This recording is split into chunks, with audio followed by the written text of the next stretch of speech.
Bali, ito po, naglinis ako naman ng kapatid ko. Ito po, mga gamit ko. Ito, yung kapalitan ng Manalcong Metro.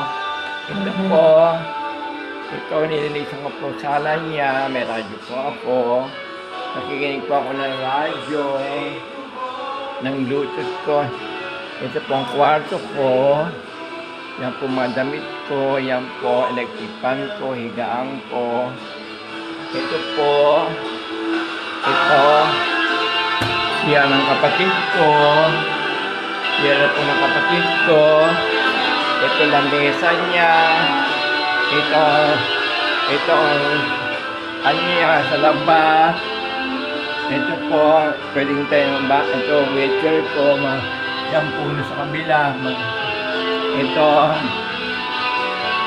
ito po, nakikinig po na washing machine niya. Ito po ang radyo ko. Ito po ang mineral water. Ito nilinisan ko po kusina niya. Ito po kalan po niya to. Ito lalabas ko ako, tangkin niya. Ito nilinisan ko po to. Ito po bisikleta ko po to. Ayan po halaman ko. Halaman ko po yan. Yan pong aso ko si Marami pong salamat.